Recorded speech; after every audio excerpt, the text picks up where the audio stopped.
Hey, Donkey Kong. T'es en direct, espèce d'attardé! Oh merde. Bonjour à tous, je suis Jacques Juliette Labouré. Je suis heureux de vous accueillir sur ce plateau pour suivre en ma compagnie vos enquêtes impossibles. Nous nous intéresser au cas le plus terrifiant de l'histoire de l'humanitation.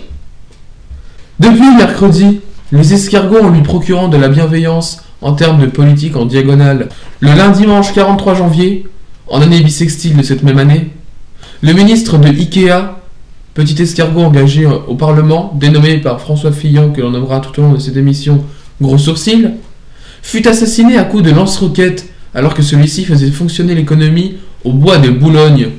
La France entière est en deuil. 43 février 2017. Un jour gravé dans la mémoire d'André Jacqui Lafougère, un viticulteur qui a fait 3 fois plus de recettes en une journée qu'en 0,33. Mais ça n'a rien à voir. Le même jour, en année bissextile, Annie Cordy mangeait des haricots verts. Mais ça n'a toujours rien à voir. À cette même date, le petit policier Jean Gérald reçut un appel de Zaya qui disait que son client, le petit escargot, vient d'être assassiné à coups de lance-roquettes dans sa grosse face de merde. Elle décrit l'assassin comme un homme aux gros sourcils que l'escargot appelait patron, mais les enquêteurs n'ont aucune piste parce qu'ils étaient très cons. Le meilleur ami de François Fillon, qui reste le principal suspect, a accepté notre interview. Je tiens à vous le dire d'emblée, avant que vous ne fassiez les gros yeux. François n'est pas coupable. Mon œil.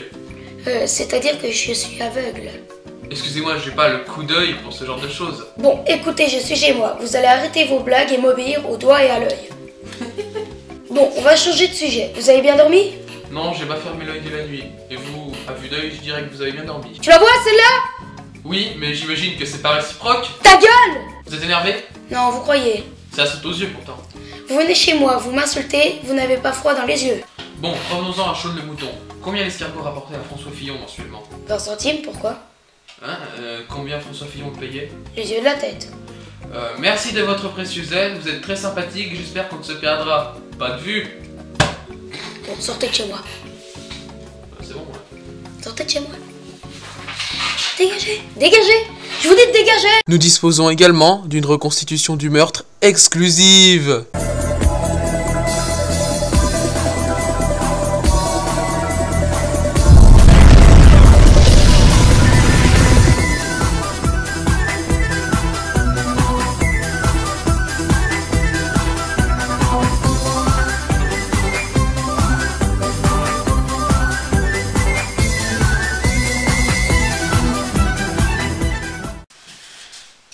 Réveille-toi, petit. Oui, donc oui, si François Fillon était coupable, comment se faisait-il qu'il était coupable, alors que la justice le reconnaît comme coupable des faits, et par conséquent, ce dernier doit être coupable de sa culpabilité.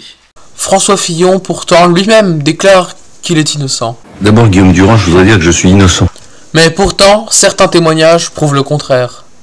Ah si, c'est François Fillon qui a tué l'escargot. Ouais, je l'ai vu avec mon œil, c'est François Fillon qui l'a tué. Alors voilà, hein, moi j'ai toujours dit que c'était pas bien de tuer les escargots, hein. C'est pas bien, c'est pas pour eux quoi, parce que enfin ils ont pas forcément envie qu'on les tue, parce qu'après ils seront plus vivants quoi, puis c'est pas sympa. Vous comprenez quand je parle ou pas? Non? Tout le monde s'en fout? Ouais, comme d'hab quoi. Après ces accusations, François Fillon a été mis en examen puis a été emprisonné dans la prison qui est fermée pour pas qu'il sorte. Il témoigne. Bon bah maintenant que je me suis fait niquer, je peux vous raconter la vraie histoire. En fait, si vous voulez, j'avais embauché l'escargot, Pierre l'escargot, comme assistant parlementaire au Parlement européen. Il me rapportait quand même 15 000 balles par mois, ce qui est pas rien quand même, hein. Et puis un jour, il y a Benoît Hamon, là, ce gros compte socialiste, qui s'est ramené et qui lui a proposé 16 000 euros par mois. Et du coup, vu que Pierre l'escargot en avait marre de ma dictature, il s'est barré avec Benoît Hamon et moi j'avais le cœur brisé quoi. J'étais malheureux pour mon pognon. J'étais triste, j'ai pas beaucoup de sous quand même, hein. Faut pas l'oublier ça. Du coup, je l'ai buté, parce que c'est plus rigolo quoi, t'as compris? Gros Sourcil finira sa vie en prison. Merci d'avoir suivi cette émission, je vous souhaite de belles aventures sexuelles comme animal. Je vous donne rendez-vous à une date ultérieure sur cette antenne pour un nouveau numéro des Enquêtes Impossibles. Voilà, j'espère que cette petite vidéo du type What the fuck t'aura plu. N'hésite pas à t'abonner, les 3 ans de la chaîne, ça fait super plaisir. Et on se retrouve, je sais pas quand, pour une prochaine vidéo. En attendant, va te faire mettre. Non, je déconne, c'est bon. Tu te calmes, bordel de merde.